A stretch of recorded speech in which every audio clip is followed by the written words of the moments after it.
Sharon, thank you so much for being with us on the London Theatre Review. It's an absolute pleasure to be with you, Nancy. Thank you. Can you tell our listeners how your production of The Importance of Being Earnest might differ from what they would perhaps expect to see?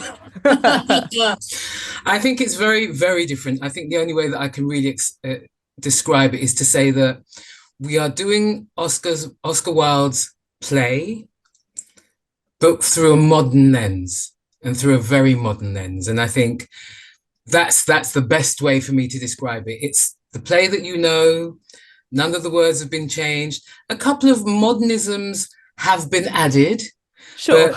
but not too many, just a little sprinkling of modernisms. I mean, when you've got someone like Ncuti Gatwa in your cast, who is going to be bringing with him a whole new generation of younger people, you kind of want to be able to present it in a way that doesn't feel staid and fuddy-duddy. Do you know what I mean? You want to be able to bring it bang up to date and have things that references that they understand and can get into, which will help them then get into the play. Do you know what I mean? So if you're an old fan, it's still the play that you know. It's just, I would say, a lot more brasher, a lot more colourful, a lot more in your face, and not as subversive as Oscar had to do it in his time. I think today we can afford to be just a little bit more in your face with it because everyone knows what we're talking about. And so there's no point trying to hide it in that way. But I think the thing then is to build it up and make that thing that how was it spoken? The love that could not say its name, that actually we can say its name in a kind of subversive way. And so it's done through that very uplifting, brash, but heartfelt, colourful, slightly anarchic way. Perfect. What was your perception of the play before director Max Webster got in touch with you and asked you about being in it?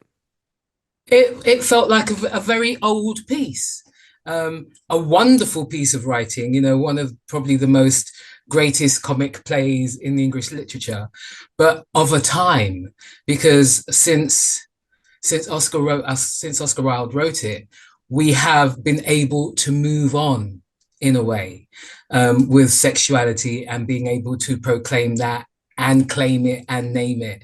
And so kind of doing it exactly as it was written, God knows when in the 1800s, didn't seem right to do it today because there is no point, there is there is no need for us to put this particular play in a time capsule and keep it as it was centuries ago. We can move it forward. And I kind of think if you're going to do something, then you do it because you found a way to move it forward and another way that you can present it to people. And so it can speak to people in a different way. Yeah. I mean, the play is already, as you say, it's already pretty queer, but I think the amplification of that in this production is sort of cheerfully radical, isn't it? Yeah, definitely. And celebrated. Yeah, there's so much joy in it. That's one of the things that's so nice. As it I should thought it be. was so beautiful. Yeah, exactly. It should be. And what was your response when playing Lady Bracknell was first suggested to you? That I never thought that someone would ask me to play Lady Bracknell. I mean, I've had these run of shows with things like Death of a Salesman and this, where I've just thought, this is so in the white canon of theatre that this is not something that I'm ever going to see myself doing. So when Max asked me if I would be on board to do it, I was like, wow, people are really starting to think out of the box and thinking of different ways to present things and make them feel multicultural in the London that I grew up in, and seeing the London that I grew up in represented on stage. And when people start thinking like that, it gets me very excited because for a long time, it has not been that. And so I'm very excited by it. Also, having productions like Bridgerton, which actually has taken that world and diversified it so it looks like the world that I grew up in.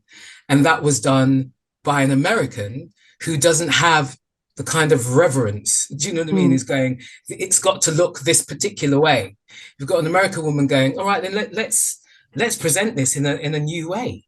And having that kind of eye, hopefully people will be more accepting of seeing that kind of diversity on stage now in what is seen to be well-loved period pieces that shouldn't be messed around with because, do you know what I mean? They are classic, but actually there's always a new way to present things.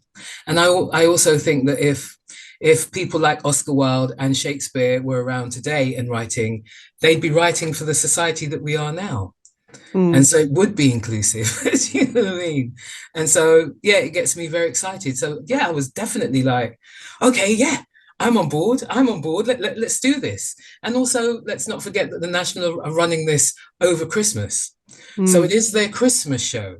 So it wants to be bright and uplifting. You don't want to be, it doesn't want to be dour and kind of like hidden and or like apologetic for being what it is. It's Christmas. Let's celebrate. Let's uplift. Let's be joyous.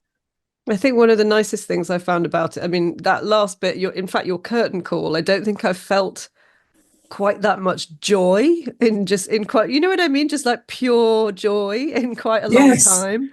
But it and also that made me really happy that it doesn't fall into the trap of kind of making sure that we talk about the pain of any of this, of what could have been the situation for Oscar Wilde. It just goes, nope, we're going to celebrate.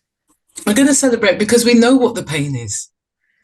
We know what the pain is. We know what the pain has been. We know what the pain can continue to be.